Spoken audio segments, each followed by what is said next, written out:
All right, welcome to the Paramedic Preload. My name is Nathan. I'm the other guy known as Josh. And today we are continuing our mini-series on pathophysiology foundations. And today we have a special guest with us once again. The man, the myth, the most amazing, Mr. Lee Gill. Good morning, everybody. Hope everybody's well today. And so we set the foundation in our last one, which was kind of looking at diffusion and osmosis and kind of some different concepts to go with that to really set the foundation. So what are you bringing today? Well, definitely not the sweet tea. I left it at home today. We're going to talk a little bit about acid base. Ooh. So I know acid base, anytime you mention acid base, everybody has fear factor and everything else. Oh, just, and then there's those old school salty paramedics that say, just memorize acid base for the test and then forget it because you won't use it ever again. Well, it's not that you don't lose it. You have to understand concepts of it as we move forward. Because a lot of that concepts really relates to how the medicine works. Absolutely. Most of the medicine in the body is intended for somewhat of a hypertonic or slightly acidic environment. So to understand how acid base works really allows you to understand why epi works when epi does, and how other medications, such as even something as simple as sodium bicarb or calcium chloride, what effects that has on the body as well. Absolutely. So do y'all have any specific questions before we get started? No, I'm ready to learn. All right. I think I'm good. You said acid base balance, and I know you made every student listening to this cringe. Well, we're gonna take this slow, because acid base, it can be confusing. There's a lot of medical terms that we're going to kind of break down and talk about. There's a lot of chemical structure that we have to talk about. So this is the Henson-Hasselbalch equation. That is a lot of letters. Not to be Spell it right. Henson-Hasselbalch. Sure, we can call it the Hasselhoff if you want to. Of course. And anybody from the 80s. No, I'm just playing there. So the Henson-Hasselbalch equation. So the equation is really deals with biological physiology. And we're going to kind of break this equation down. And we're going to start by color coding it. And the color coding is going to be very important because it's going to help you recall what happens as the body does things. So we're going to begin, and we're just going to write H2O plus CO2. Okay? Now, we know that H2O is water, unless you're in the state of California. No offense to anybody from California. Hey. And I think they have a moratorium on dihydrogenous oxide. Yeah, you can't have that in the state. Yeah, you can't have dihydrogenous oxide in the state, especially near the Palisades, right? Yep. Yeah, it's really rad to have it near the Palisades. We haven't seen water in so long. Just don't even know what it is. Right. And then CO2. I hope everybody remembers that CO2 is carbon dioxide. This is what you exhale, unlike what your vehicle exhales, which is carbon monoxide. Please do not get carbon dioxide confused with carbon monoxide. So that's the first part of our equation. Now, the next part is a simple arrow structure, which is bidirectional. It can go either left or right. Then we're going to have the middle of the equation, which is going to be H2CO3. Now this H2CO3 is carbonic acid. Carbonic acid. Carbonic is a very weak acid. It helps move structures. It helps move substances in the body. Remember, all this stuff is actually in the plasma, okay? So it's not like we're transporting free carbon dioxide in the bloodstream. What would happen if we transported free carbon dioxide in the bloodstream? Bunch of bubbles. Yeah, a bunch of bubbles, a bunch of air embolisms. We do have a bunch of dead walking zombies. with air in our veins, right? So it's kind of important the fact that it's a weak acid, right? It is a very weak acid. Yeah, it doesn't break down tissue, unlike sulfuric acid and hydrofluoric acid and hydrochloric acid and whatever other all the other all the strong other acids, right? strong acids, that the cleaners use. Yeah. In the gangster movies to go wash down bodies down the drain. So carbonic acid, very, very weak acid. And really, remember the definition of an acid is it freely gives away hydrogen ions. Right. Yeah. That's the definition of an acid. It's like walking along Canal Street at Mardi Gras in New Orleans, and everybody's just tossing out beads. Think about it like this. A carbonic acid is just freely giving off hydrogen ions all the time. So, okay, let's digress for a little bit. What is an ion? So an ion is an electrically charged particle. It's just a particle, an atom, or a molecule that has electricity to it. When we say electricity, something, and let's get back to 5th grade chemistry here, okay? Hydrogen ions. Hydrogen carries atomic number 1, if I'm not mistaken. Yep. Okay? And atomic number 1. So let's draw the nucleus here. And the nucleus is comprised of 1 proton. We'll use black, 1 neutron, and 1 electron. So this electron is orbiting in an Oort cloud or an orbit cloud around the proton, which is positive. Remember, the neutron has 0 charge and the electron has a negative charge. So something is considered positive. So an ion is positive when it freely gives off an electron.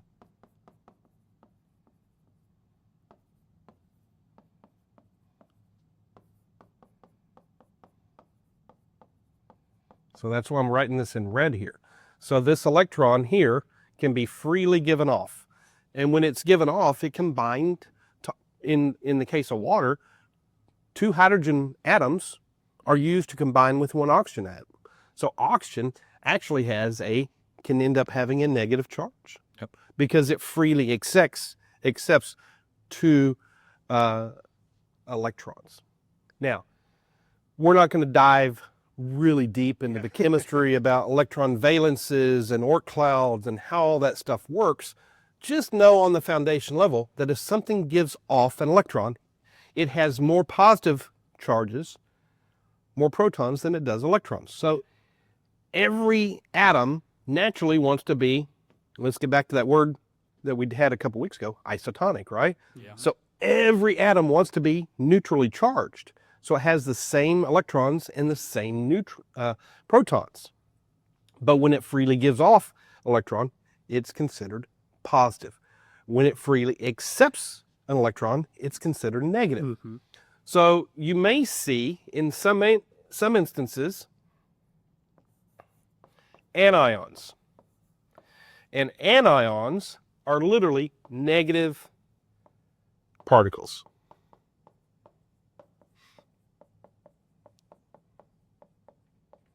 Okay, a great way to remember is if you take that ion, draw a circle around it. That's a negative charge. Cations, on the other hand, are positively charged.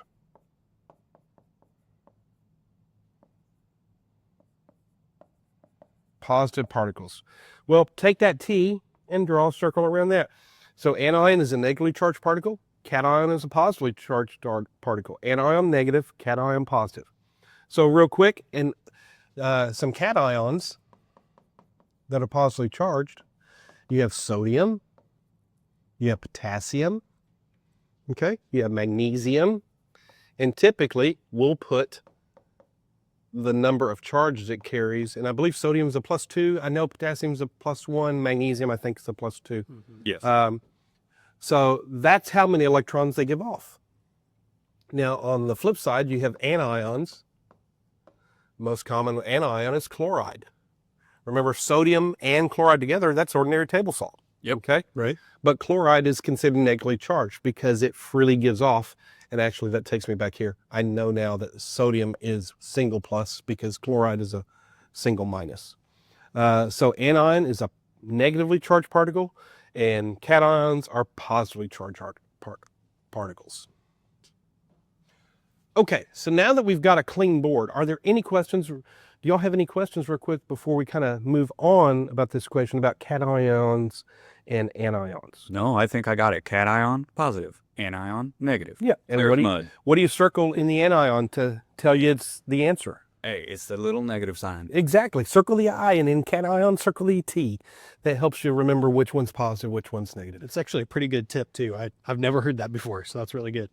So let's go back. Thank you. Let's go back over here to this Henson-Hasselbalch equation, and let's finish out the equation. So we've talked about the what H2O and CO2 is. We talked about what H2CO3 is. We have water and carbon dioxide can bidirectionally yield carbonic acid. Carbonic acid can break down into water and CO2, and water and CO2 can combine to form carbonic acid. So the last step of this equation, I'm going to put up our bidirectional arrows again. The last step of this equation is hydrogen ion plus bicarbonate, HCO3 minus. Now, what did we say the definition of an acid was? Do y'all remember? Can freely give off. Can freely give off hydrogen ion, right? Yeah. Well, what's this right here? That's a hydrogen. That's a hydrogen ion, right? Oh, yeah. Now, is that an anion or cation? That's a cation. Why? Positive. Yeah, it's got It's positives positive. in it. Okay. Yep. So this is a hydrogen cation, right? Kind of drawing this full circle here. And then we have bicarbonate. Okay. This is bicarbonate. I know my R's look like B's. I apologize there for writing that fast. But bicarbonate is, what is it? An anion or cation? It's an N. It's an anion because it has that negatively Negative charge. right there. Remember, it has one more electron than does hydrogen. Hydrogen freely gives off electrons. Bicarbonate freely absorbs electrons. So this is really important. And you'll understand my color coding here in a little bit when we break down what happens. In the body, you have bicarbonate. You have free hydrogen combines with, CO3, and that creates bicarbonate in the body.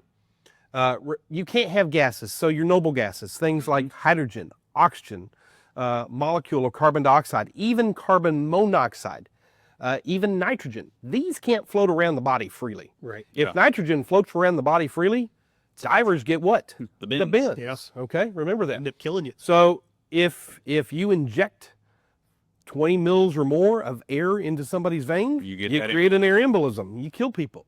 So remember that hydrogen and carbon dioxide and oxygen, they cannot be transported as the free atom or molecule in the body. Yeah. If they do, people die. Processes quit. Any animal would die if that occurs. So they have to be transported bound.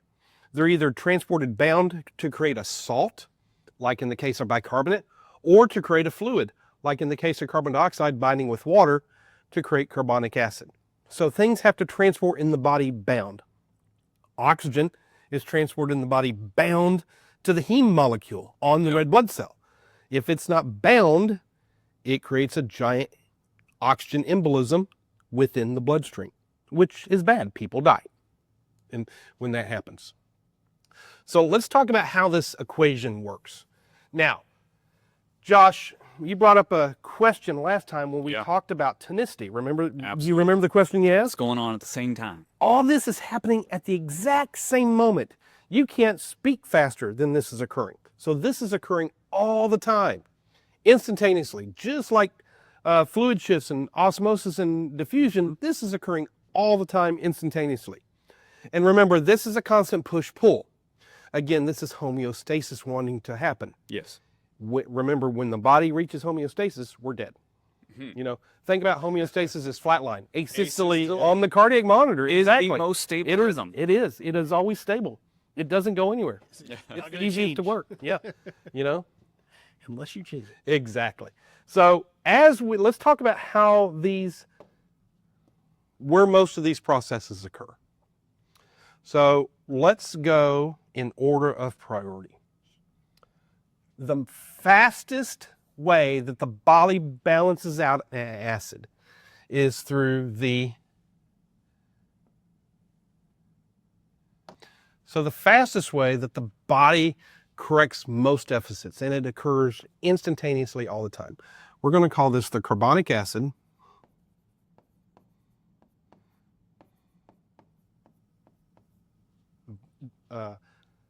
Nathan, carbonic acid bicarbonate buffer system. Yes, sir. Thank you for that clarification. I know, medicine likes to change terminology all the time, and I think as long as you're going to be in medicine and as a paramedic, you're going to see terms change every few years, because I think a new publisher wants a new author to make a name for tweak the themselves. book a Yeah, little they got to tweak the book. So the bicarbonate buffer system. Boy, That's a lot. that is a tongue twister and a half. Carbonic acid bicarbonate buffer system. So essentially, it's telling you what it is. This is carbonic acid. Yes. Carbonic acid can break down into hydrogen and bicarbonate, and on one side, and on the other side, break down into water and CO2. But this is happening all the time. It's happening in the bloodstream.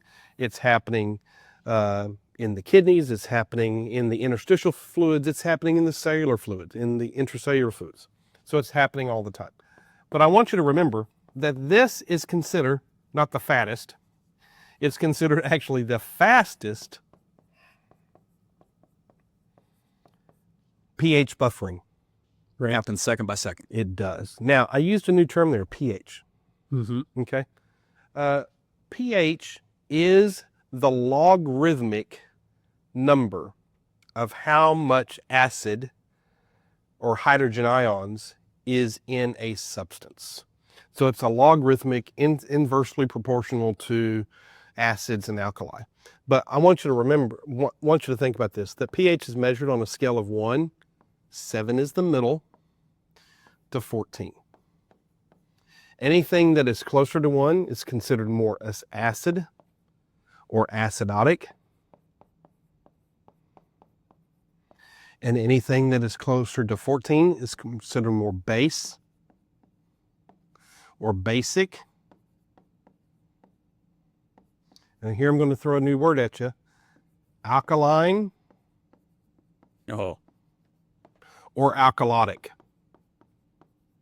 I know. Why can't we just have one word? If you get that in Scrabble, you win the game. Yeah, you do. And to bring that full circle earlier when we were talking about acids. Correct. And so pH being potential for hydrogen, right? Mm-hmm. So this is a scale showing us potential for hydrogen, Correct. which is going to take us either to the acidotic side, which Correct. is really bad, or Correct. the super alkalotic side, which is really bad. So we try to stay in that middle.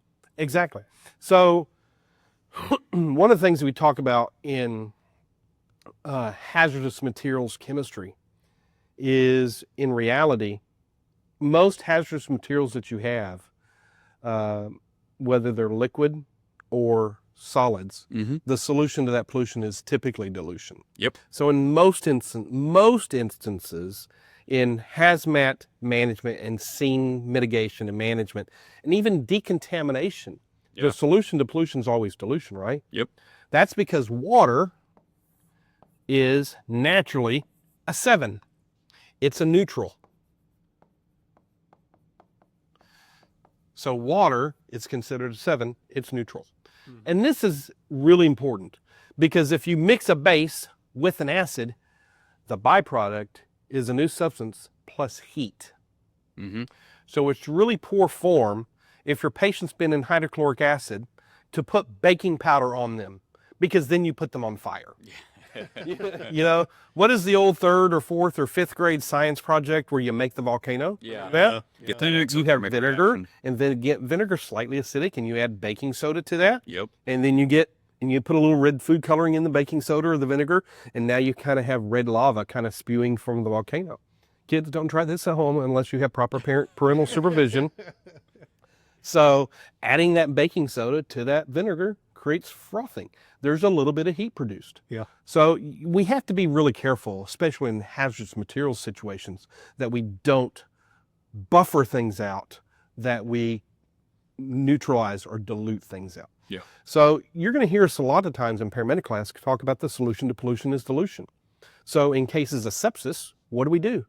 We dilute it out. Yeah. We dilute the bacterial load throughout the body. Instead of confining it in one space, you want to dilute it out, because then when you dilute it out, it has less consequences on the body. Yeah. Same thing if somebody is significantly acidotic. What do we do if somebody's significantly acidotic? For example, diabetic ketoacidosis, where they have tons of ketone in their blood. What do we do? Cellularly, they're dehydrated, so we give them a lot of fluid. Exactly. We give them lots of fluids. But we dilute that out, the solution to pollution is dilution. What about if somebody is overdosed on Tums? What do? You got to dilute that alkaline solution out. So we're trying to bring them back. So maybe their pH is up here around 8 or 9. We're trying to bring that pH back to a normal range. Now, in the body, we live right about here. And right about there is 7.35 to 7.45. Such an important number. It is a hugely important number. So before we progress any further, let's talk about that number. All right, so let's talk about normal body pH. Normal body pH, 7.35 to 7.45. So if we talk about normal body pH, I would be remiss if I didn't talk about other normal body chemistry stuff right now. Yeah. All right, so let's talk about P little a, O2. Normal arterial pressure, PA means arterial pressure of oxygen. Normal arterial pressure of oxygen in the body is 80 to 100. This is not synonymous with SpO2. SpO2 is partial saturation of oxygen with hemoglobin. And remember, this is a perceived saturation because you're using the little pulse ox probe, the infrared and the red light to shine through the probe, and it literally is a function, it's a ratio function of how much that light refracts, be it the red light or the infrared light, on how much refracts back to the sensor. SpO2 is not the same as PaO2. PaO2 is an ABG measure, arterial blood gas measure. pH is an arterial blood gas measure, okay? SpO2 is a probe that we stick on somebody's finger, forehead, ear, foot, whatever the age group demographic is. That is a probe. It is a perceived saturation. Correct. Really important. But the two are somewhat related. And here's how they're related. I want everybody on the podcast needs to remember something super important. When your SpO2 is near 90%, when your SpO2 is near 90%, that equates roughly, and I'll use the little squiggly sign over the equal marks to mean approximation or roughly, your SpO2, your PaO2 is less than 80%. So that means if you've got somebody who's a respiratory patient whose exacerbation of COPD and they have CHF on top of that, because the two always go together in most respiratory patients, if you put them on your pulse ox probe and you get a pulse ox of 88, their PaO2 is going to be less than 80. Yep. Right. When your PaO2, a warning to everybody, when your PaO2 gets less than 70%, respiratory failure will occur. It's not if it will occur, it's when it will occur. And the lower that number is, the faster it's going to occur. So really important with these respiratory patients, and I know we got off on a real big segue here, but really important on these respiratory patients, that if you see that somebody's at or near that threshold of 90 to 94%, They require and they're a immediate respiratory intervention. patient, they do require that immediate intervention.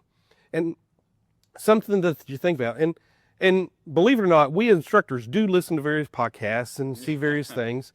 The EMS Avenger, and I don't know if anybody's familiar with the EMS Avenger that's listening, he brought up a real good point earlier in the week and talked about high flow O2. and talk about how sometimes we mislabel like things like non-rebreathers as high flow O2. Really, a non-rebreather, it's a higher concentration of oxygen. It's Yes. not high flow. Right. We're flowing it Still anywhere from 8 to 15 liters per minute. Yeah. Or if you're not paying attention, then dial the regulator all the way up, you're going at 25. Okay. You know, the face looks like you're moving in an F1 car with the windshield down because it's blowing backwards. High flow is a delivery device that delivers high flow. Yes. CPAP is truly high flow because usually that's at greater than 50 psi. Correct. So when we think about flow, think about psi. When we think about concentration, let's think about liters per minute. So really good point that he made. I encourage everybody to kind of go out there and find him and maybe listen to him a little bit. Really good point. So just to circle back, PaO2 is not the same as SpO2. They're similar, but I want you to realize that if you see an SpO2 less than 90%, that PaO2 is going to be less than 80. Okay? So I'm going to erase just a touch here before we go and get our third metric when we deal with acid base. It's also an ABG number, and this is going to be the PaCO2. PA means what? Arterial pressure. Arterial. Right. Oxygen, PaO2. Now we have PaCO2, which is the arterial pressure of carbon dioxide. Remember, not monoxide. Monoxide is what comes out of your car. Yeah. Monoxide is what the candle puts off. Monoxide is what natural gas puts off when it's incompletely combusted. Monoxide is what the kerosene lantern puts off. This is dioxide. Remember, mammals, living, breathing organisms, mammals, reptiles, fish, we all produce carbon dioxide. Yep. Trees actually take in, vegetation takes in carbon dioxide and produces oxygen. That's its waste product. So everybody works together. But PaCO2, the normal readings of this are 35 to 45. 35 to 45. That number looks familiar. It does look familiar, doesn't it? I'm glad you mentioned that, Nathan. If you can remember pH, you can remember PaCO2. Yep. 7.35 to 7.45. Here we go. 3.5 to 4.5. We're going to come back to those numbers after a while, okay, when we talk about what dictates an acidotic versus an alkalotic system. But this is really going to be fundamental when we start talking about those areas. Now, 7.35 to 7.45, that is a number. Yep.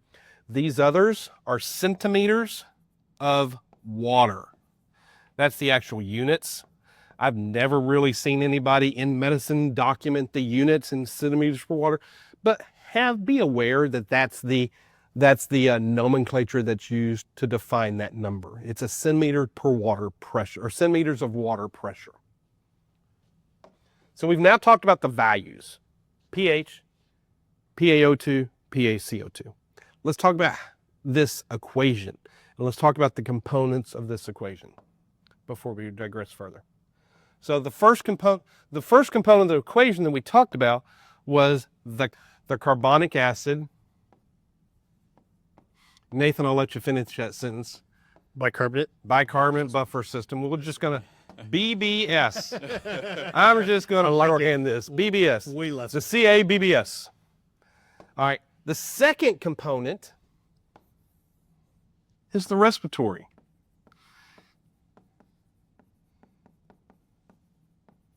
Now, you might ask yourself, why did I color this blue? When your respiratory pattern isn't functioning properly, what color do you turn? You turn blue. You Turn turn Smurf. blue. Violet. So that's a you return great way to violet. remember that the respiratory side is water and CO2. Also remember, when you fog up a window, but you're standing in front of a window, you're breathing on it, you fog up the window, you're giving off water and CO2. Yep. Put your hand in front of your mouth and exhale on it like I just did. You're going to feel heat, moisture, and the gas. One of the gases, besides nitrogen that's in there, is carbon dioxide. Right. All right. The last component is hydrogen and bicarb, and this is the renal side.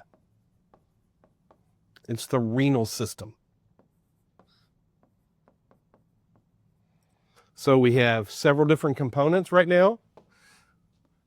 We have the respiratory side. We have the carbonic acid bicarbonate buffer system, and we have the renal side. And we'll change this. We'll make this system just to keep terms synonymous. How fast did I say that the carbonic acid side works? That is second to second. Second. Instantaneous. Yeah. Constant. It is instant. It's faster than a movie playing because the movie's frame by frame. Yep. This is fast. Faster than you can blink your eye. It is happening so quickly. The respiratory side is the second fastest.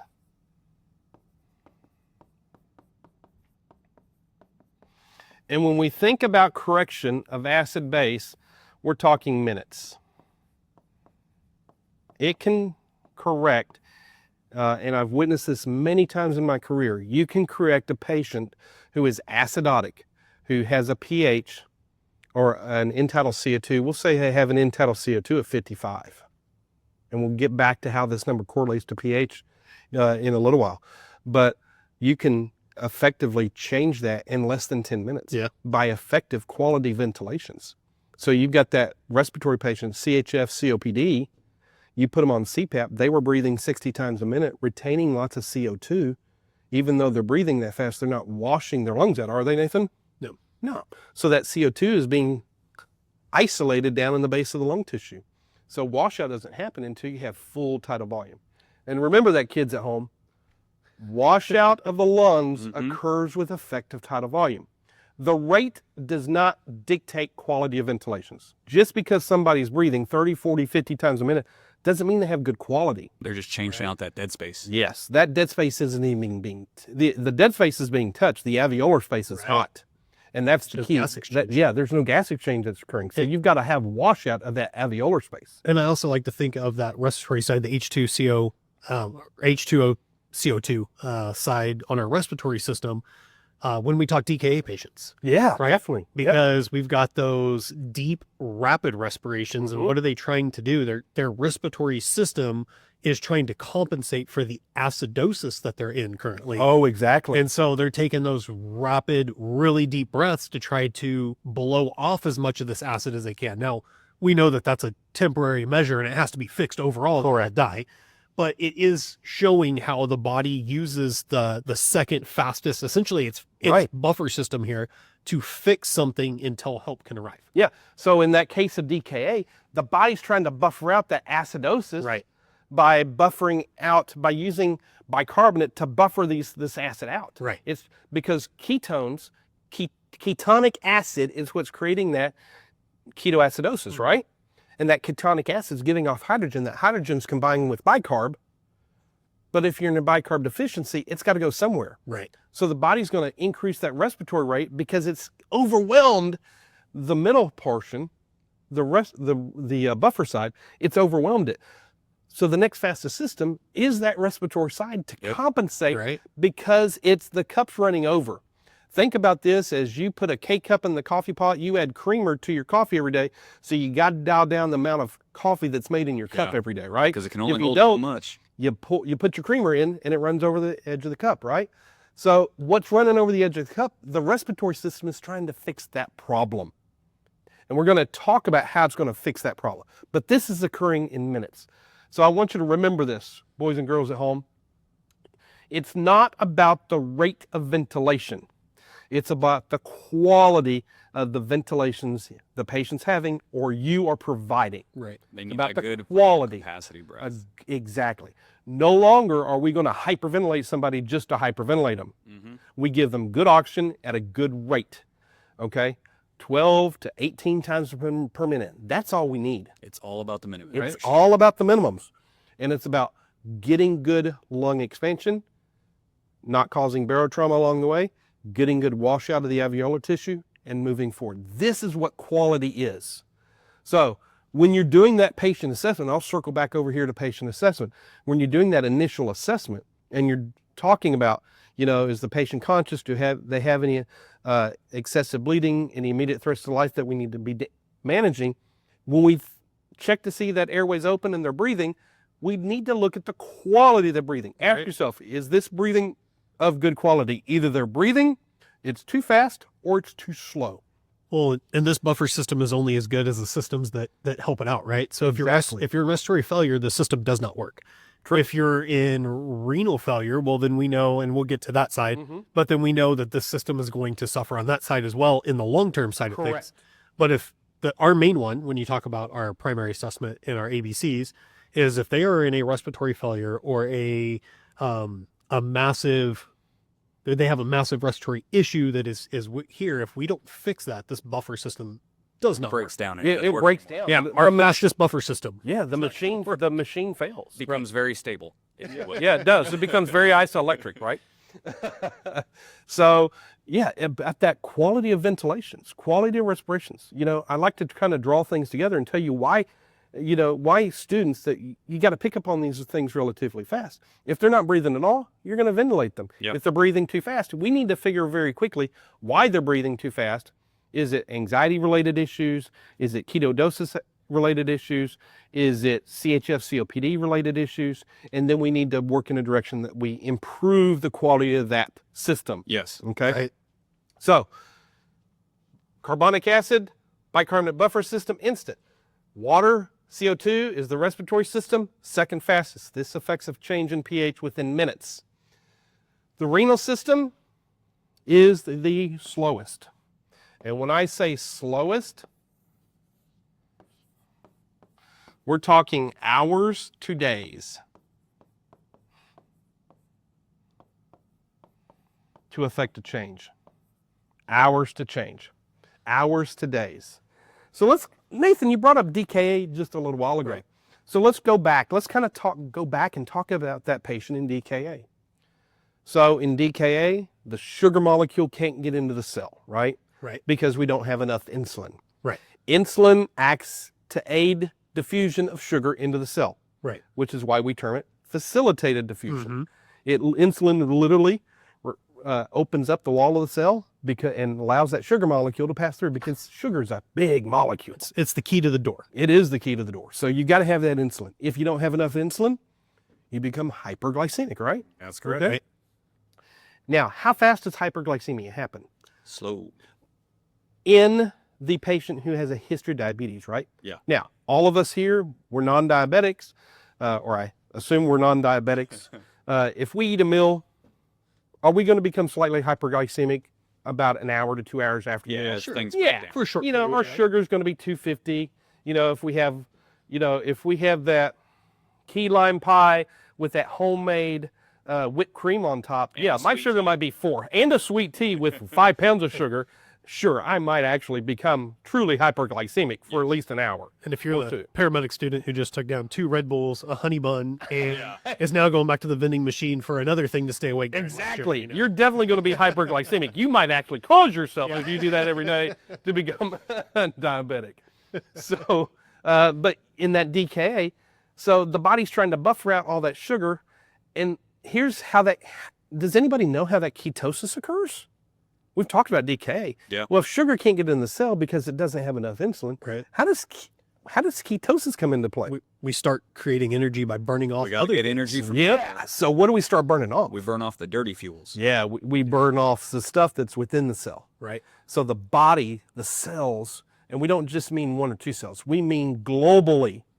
Nervous tissue cells, muscular cells, liver cells, everything starts globally throughout the entire system. Right. The cell in the little pinky toe starts breaking down protein chains Yep. within the cell.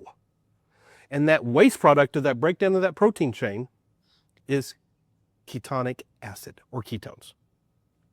So the whole function of a cell is to create ATP, but also to create protein chains that go to other places in the body that create other things. But if you got to break down, if you don't have enough sugar getting into the cell to make these good things happen, then you've got to break down what you built. Yep. It's Right. kind of like reverse engineering. Yeah. Reverse engineering those UFOs that are from Antarctica in that no-fly zone, that hole that goes to the center of the Earth, right? In Antarctica. I mean, you got to think That's for our other podcast. That's our other podcast. That's for our coast-to-coast listeners. if you're in the middle of nowhere and you built yourself a shelter and now you ran out of firewood, The only way you're going to keep yourself warm, right, is you're going to have to start taking down that shelter. Exactly. So You built you a really nice table and chairs. Well, you're now breaking down the table and chairs to burn. You really are. So you have that spillover, right? So that spillover, that hyperglycemia, you get that sweet fruity breath odor.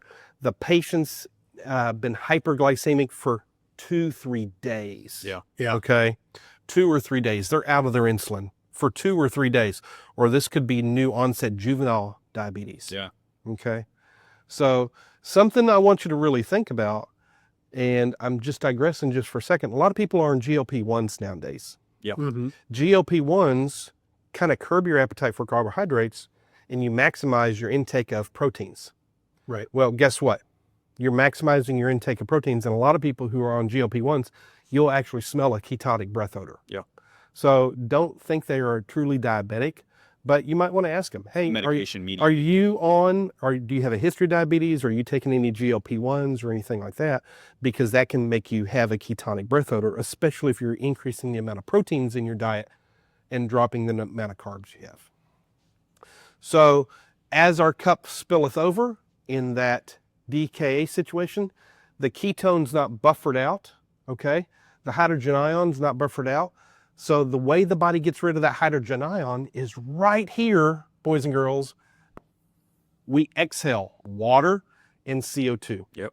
Yeah. Okay. So we've got so much hydrogen ions that's happening over here. Okay. So much hydrogen ion that's over here that it's spilling over. We can't buffer it out in the carbonic acid bicarbonate buffer system.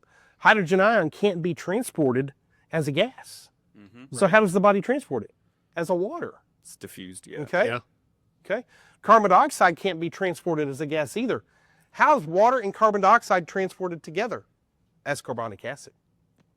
Boom. Did I blow your mind? Yeah. How does water and carbon dioxide get transported throughout the body? Carbonic acid. Carbonic acid. It combines. Able to It move. does bind. Carbonic acid, a weak acid, it gives off hydrogen ions, but it's a liquid. It is a liquid. Yeah. You can't transport gases in the bloodstream. Yeah. You have air embolisms, you die. Just to tie it all, like circle back, tie it all together. You said at the very beginning, like we are deep diving a little bit Yes. into pathophysiology, but these are concepts that you have to understand as we progress through learning to understand the pathophysiology Yes. of different diseases. And when we go to this buffering system that we're talking about here, the respiratory, the carbonic acid, and the renal buffer system, when you think about the symptomology that the patient's going to have that's in DKA, it's exactly proportional to what we're doing here, because Exactly. we have to diffuse these hydrogen and CO2 in the plasma into water, and we have to lose that water in order to lose the hydrogen. So why is the patient that's in DKA always thirsty? Why do they have the 3 Ps? It's because they're losing all the water because they're trying to lose the hydrogen. That's why Exactly. these are extremely important concepts to understand. Exactly. So along with managing the patient on the ventilatory aspect side of things, Yes, absolutely. we provide them fluids via vascular pathway to help rehydrate them. Yes. Yep. And even though, as I said in a previous podcast, the solution to pollution is dilution, you've got to rehydrate the cells to help them function properly. Absolutely. Because they have become dehydrated. But yeah, I'm like just tying it back. This is a foundational concept is. that will come into play with a vast number of pathophysiology. Oh, you betcha. Whether it's cardiac physiology, sepsis, pathophysiology, all these pathophysiologies are in some way, shape, or form are going to point back to this system, and our management is really going to impact this system too. Yep. So when it's trying to manage the overspill of the ketonic acid in this space, it's going to rely upon that respiratory system to blow it off. And that's where we have that DKA patient that has the deep, fast breath sounds. Yep. So I don't want you to think a breath sound pattern like this. Think about a breath sound pattern like this. It's deep. It's a prolonged inhale and a prolonged exhale. Yeah. But it's very fast. We're talking 30 to 40 times per minute. Not the typical respiratory patient who is CHF COPD, who might be really fast. But they're not exchanging But volume. Yeah, it's all dead space. This, they're trying to exchange dead space and alveolar Right. space Yep. to get rid of it all. They're actually getting a deep enough breath to get an exchange. Essentially, it's not, but it's just, your respiratory system's only going to be able to do so much and keep up with so much. It's just being overloaded. Exactly. Think about it like this. The body's trying to wash out. Yeah. Right? So when we prepare a patient for DSI, delayed sequence intubation, we want to do a nitrogen washout because, you know, in the air you breathe, there's nitrogen, there's oxygen, and there's other inerts, other inert gases. Okay. So nitrogen accounts for what percentage of 70-something%. 78%. Large. So, and oxygen accounts for 21%. 21% oxygen in regular air. Mm-hmm. Right. Nitrogen accounts for the majority of what's in air. Yeah. Okay. We've got to have atmospheres from 18 to 21% to be able to function normally. Right. Yep. Oxygen depleted atmospheres that are unsafe environments, anything less than 18% can cause death pretty quick, can cause unconsciousness and death. A great example of this, there was a recent episode of Landman, and several ground crew, a workover crew was exposed to H2S. So it is a heavy substance, it's gaseous, it disperses oxygen, and it can kill you very quickly. Yep. So back to this. So think about that. That's a great way to think about how that washout is happening. You've got to have good inspiratory, good expiratory effort in that Kussmaul respiration. Nitrogen washout's occurring, but also they're grabbing that water, they're grabbing that ketonic, that acid, if you will, and washing out all that acid by pulling it all from the alveolar space. Mm-hmm. So when we talk about good ventilations, we've got to think about not only dead space, but also alveolar space ventilations. Right. So if this doesn't fix the problem, if this side here does not fix the problem, and we'll say zero fix, or it's fixing it but not efficiently enough, the last side that starts to function and starts to help compensate for the acidosis or the alkalosis is the renal side. Okay, the renal side. Now, I want everybody to think back to your childhood years. Imagine that you and your parents or family are going on a trip. You're taking a summer vacation or spring vacation, or you're going out of town for Christmas. And mom or dad say, before we leave, everybody go to the bathroom. Everybody goes to the bathroom, but that annoying little brother or sister forgets to flush the toilet. You come back a week later and you walk into that bathroom and you're like, oh my gosh. Okay? It smells. Okay? And it smells of urine. Yeah. Well, on the renal side, the way the body eliminates hydrogen ion is it binds it. It takes hydrogen ion and binds it with nitrogen. And now we get NH4.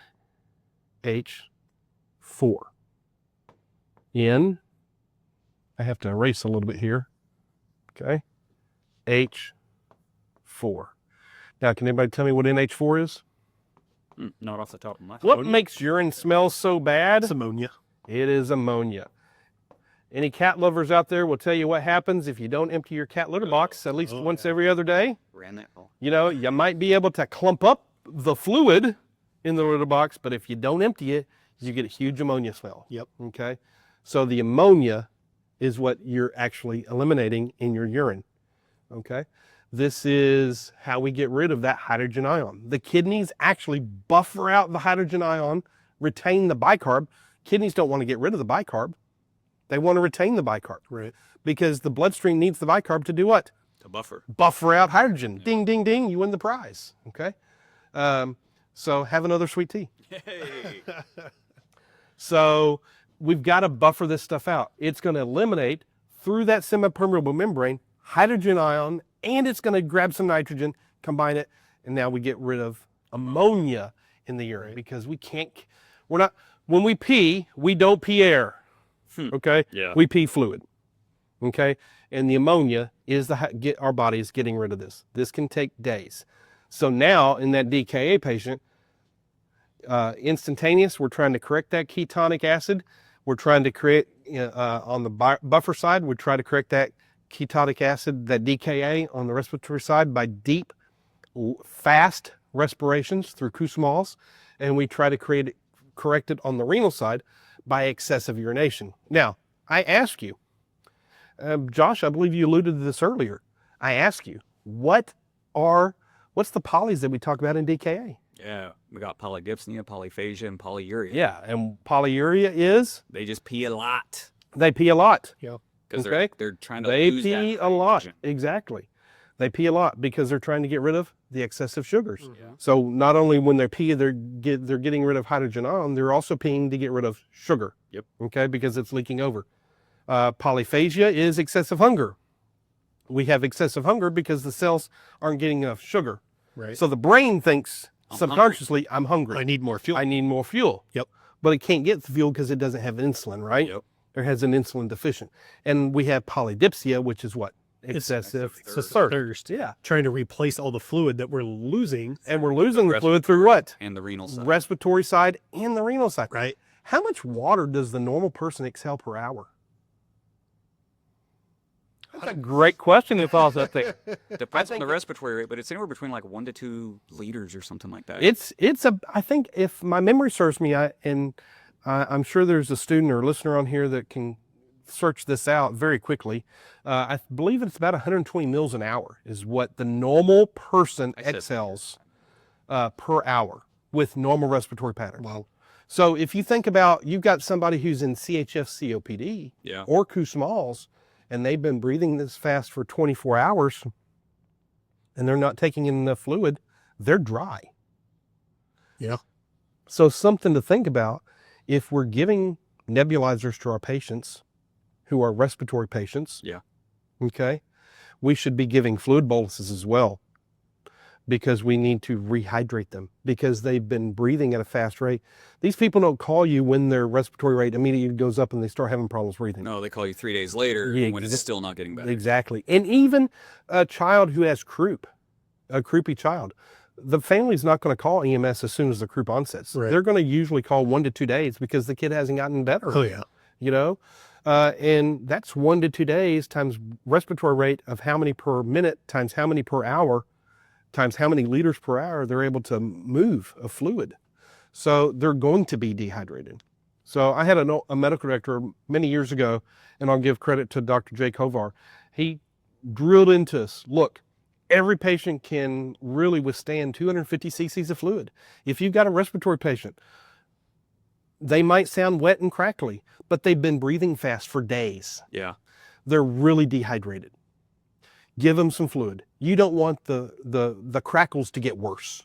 Mm-hmm. Right. Okay. You want to help rehydrate them so they urinate. When they start to urinate, they're hydrated enough, but you combine that with other medicines and other therapies to affect the body as a whole. Mhm. Yep. Okay. So the solution to pollution is dilution, oftentimes Yep. with good fluids. All right. So I know I've thrown a lot at you within a short period of time. Is there anything we need to circle back and just kind of polish before we move on? No, I think it's a very good foundational concept. I think you've laid it out fairly well. Well, thank you. So let's talk about, we've talked about which is first, which is second, and which is third with regards to speed of buffering out the acids. Yes. We've talked about, and I don't like this pen color, I'm going to change back to purple here. We've talked about pH, normal pH is 7.35 to 7.45, right? Yep. We talked about normal PaO2 is 80 to 100. We talked about normal PaCO2 is what again? 35 to 45. 45. Yep. If you can remember pH, you can remember PaCO2, and this is arterial pressure.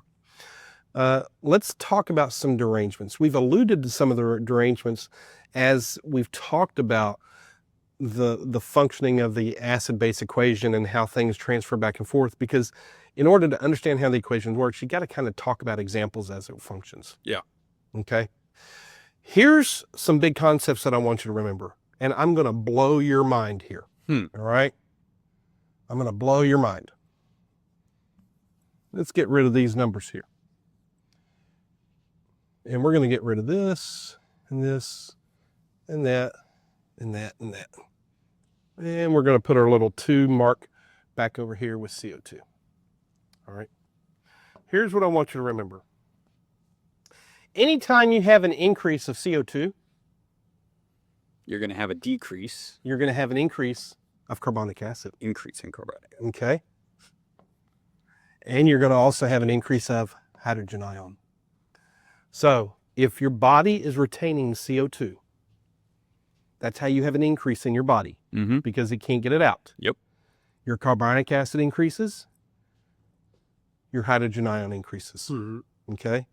If you have an increase of hydrogen ion in the body, your carbonic acid increases, your CO2 increases. Make sense?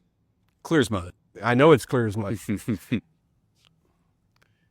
If you equate these three terms here, these components right here, this is your key to acid base. So let's play this out. So H2 plus CO2 is carbonic acid, is hydrogen ion plus bicarbonate. So we have a patient who's a respiratory patient, a lunger, Mm-hmm. CHF, COPD. The two always go together. We put them on end-tidal CO2.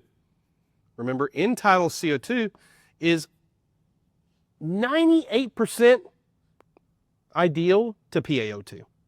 I mean, there really is truly no difference with regards to end-tidal CO2 versus PaO2, other than one comes from the breath, one comes from the blood. Yep. They're almost identical. Have y'all ever seen anything that disputes otherwise? I mean, No, they're No. very closely correlated Yeah. and married together. I think to say they're 100% is probably a misnomer because there's probably some biochemical expert out there who's listening who knows it's different, but let's say it's 98 to 99% true to what the PaCO2 is going to be.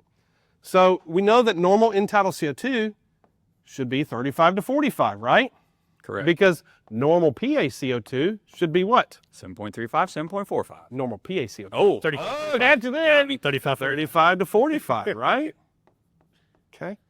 So if I'm retaining CO2, I have some sort of VQ mismatch. I can't perfuse effectively and I can't oxygenate effectively.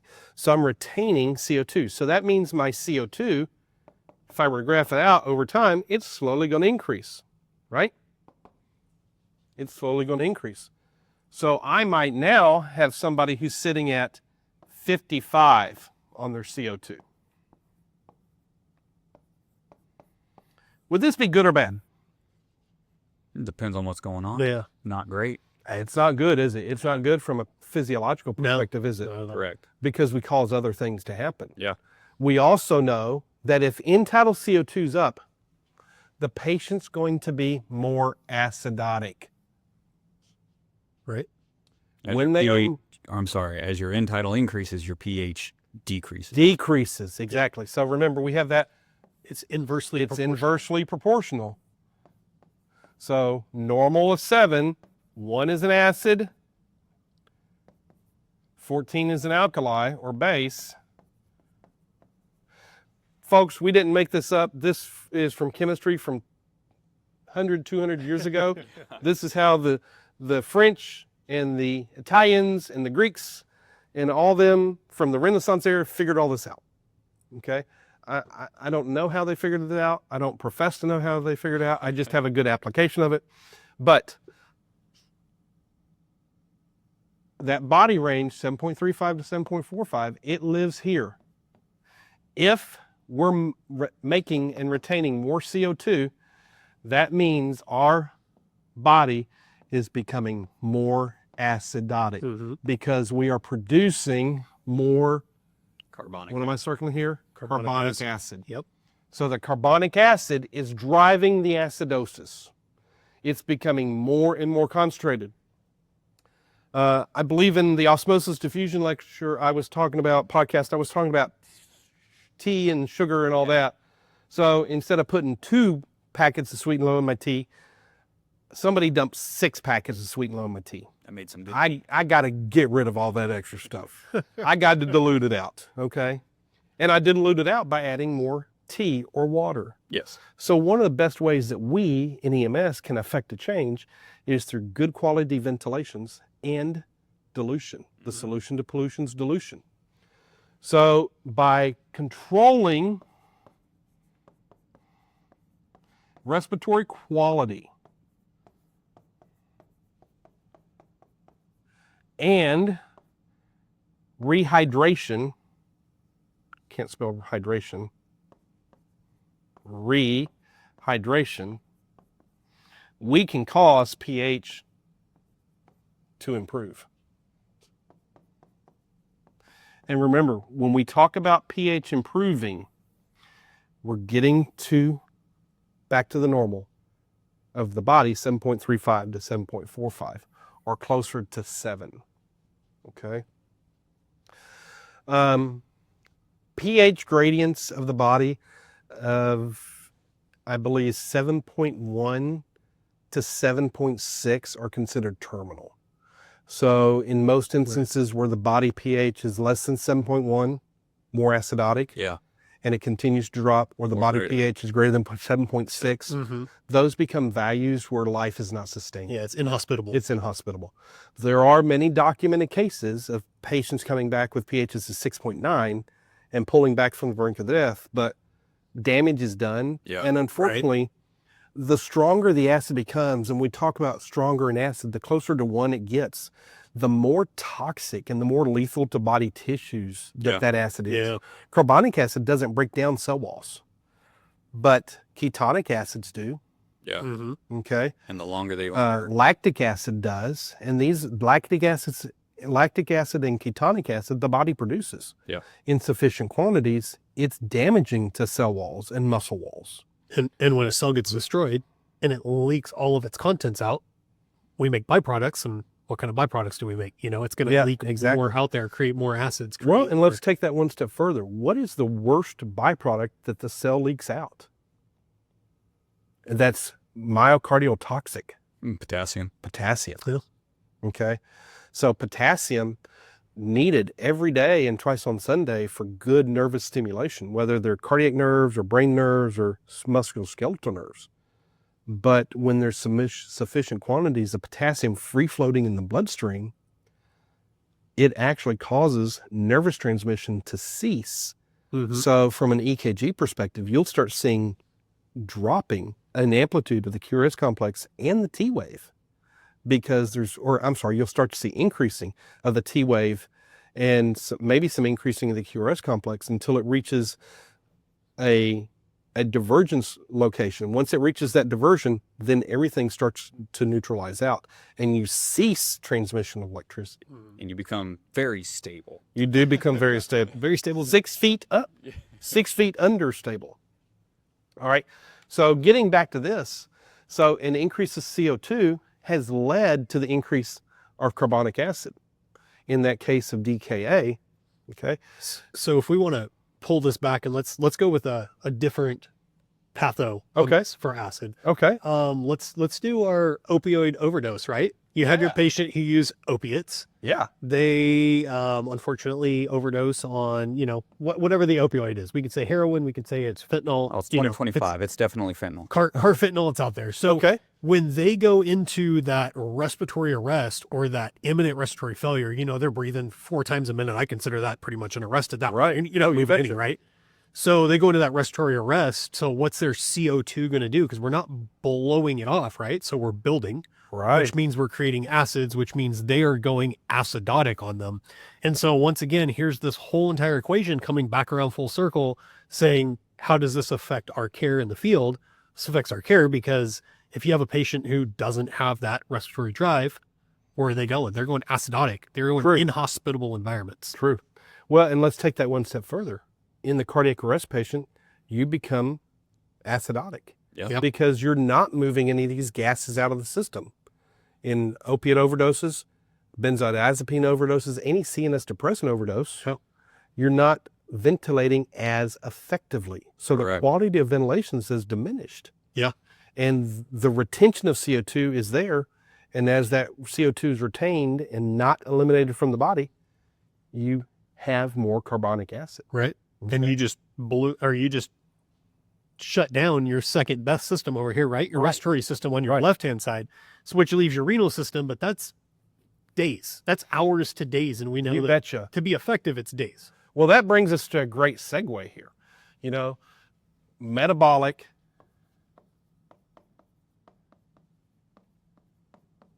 or respiratory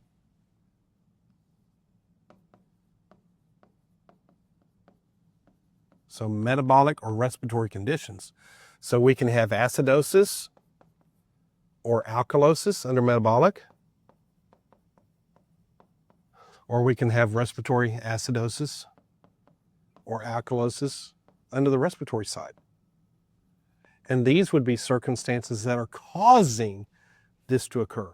Now, I think where a lot of people get really confused with acid base is when we talk about the respiratory side, it's the causation of the acidosis or the alkalosis, not the compensation. Correct. So in the case of let's avoid talking about the opiate overdose patient, because that opiate overdose patient can't compensate very well, right? Right. Okay. So let's talk about the lunger, the respiratory patient, who is having ineffective oxygen CO2 exchange. So because they have ineffective oxygen CO2 exchange, they're retaining CO2. That problem is a respiratory acidosis condition because the retention of CO2 is driving up the acidosis or is causing further acidosis. Right. I want y'all to be very conscientious, and I catch myself doing this periodically. Acidosis is a decrease in the number. When I say driving up the acidosis, I mean they're becoming more acid. They're driving down the pH. Right. Okay. So please kind of set that in your head however you need to. They're becoming more acidotic. How's the body compensate for that? Well, one of the buffer systems has to kick in. Right. So if the primary buffer system's deranged and can't compensate, it fixes it through what? The respiratory. Correct. And these patients have respiratory rates, when we see them typically, of anywhere from 40 to 60 times per minute. Yeah. Because the body, in that little pee area of the pons on medulla, it's causing the respiratory rate to increase. Yep. It says, hey, lungs, bellows, move air faster. Right. Because if I move air faster, I can fix the problem. Correct. In essence, it's not fixing the problem, it's making the problems worse. Yeah. So I want all the listeners to understand that there is a difference between primary problem versus compensatory issues. Yeah. Compensatory is not what is driving the acidosis or alkalosis. Compensatory is how the body's trying to fix the acidosis or alkalosis. Correct. Right. Compensatory is the fixation, So the fixing. just to tie it to something, back to our DKA patient, Right. we have a metabolic acidosis. Very good. Great. So we have a metabolic Great flipping. acidosis. Yeah. Now, when we look at the patient's respiratory rate, they might be having, those Kussmaul respirations in the 30s, 40s range, but that is not a respiratory issue that they're having. The respirations are a compensatory mechanism from the metabolic acidosis. Right, because that metabolic acidosis is being driven by ketones. Yes. Ketones give off hydrogen. Hydrogen binds to bicarbonate. Bicarb causes carbonic acid. And the way the body gets rid of that excess hydrogen is by Increasing that ventilatory rate. Great flipping that script there. So on that side, the metabolic acidosis is the primary cause. The compensatory mechanism is Kussmaul's. Yes. Right. It's trying to fix it. Yep. Now, everybody needs to understand too that the patient can become opposite quickly too. Yeah. You might have that patient who is that DKA, and they've been driving DKA for 2 days, and now you go to pick them up, and their end tidal CO2 doesn't read 50 or 55, it reads 30. Yeah. Well, that's a compensatory mechanism. That CO2 number's so low because they've been compensating for so long. Right. But the underlying problem is the excessive sugars. And it is very important to understand that, especially when we start moving into like treatment modalities. Because if we start chasing numbers, not understanding this buffer system and the physiology behind it, we can push the patient the wrong way trying to fix a number. Exactly. And that's a great point to make. I think we are in the day of medicine, or not I think, we are in the day of medicine where you don't take and throw something at the wall and see what sticks. Yeah. Sometimes medicine, we do big things like CPAP for respiratories. Yeah. Now, in the cases of like cardiogenic shock, sometimes you have to give a little nitrates and a little epi and a little little CPAP and a little bit of fluid, and a little bit all together makes the system work better. Because if you were to throw a lot of nitrates at a cardiogenic shock patient, you're going to drop their pressure even more and you're going to kill them. Yeah. If you were to drop a lot of fluids at them, you're going to drown them and you're going to kill them. If you were to dump epi at them to help improve vascular tone, you're going to kill them. Yep. Because the heart's not going to get enough oxygen then. So sometimes it's a little bit all together that makes the house build too. Absolutely. So I think what we're going to do here, Josh and Nathan, I think we're just going to pause and we'll pick up on a third part. I like Acid base can really blow your head out of the water. Yeah. We've really thrown a lot of stuff out at the wall. Hopefully it's stuck in your wall because it is a lot of information. Before I sign off, I'd like to remind everybody, this is not a one and done topic. The way you get proficient at anything you do in life, with career, family, is you have to rinse and repeat. You have to do it over and over and over. So I challenge you to not only look at this podcast, watch this podcast in 360 view, but to also read in your book, diagram it out for yourself, quiz each other on it, develop a functional knowledge of it. Just get in the material and rinse and repeat and rinse and repeat and rinse and repeat. This is a foundation of a lot of things we're going to do in medicine, not only from the pathophysiological side, but also from the importance of treatment side. Yeah, so thanks for joining us today. On our next episode, we're going to start pushing towards that metabolic and the respiratory acidosis alkalotic side and kind of breaking that down, and we'll just kind of end it here. So thanks for joining us. My name's Nathan. I'm the other guy known as Josh. And I'm Lee. And we'll see you guys on the next one. See you. Out.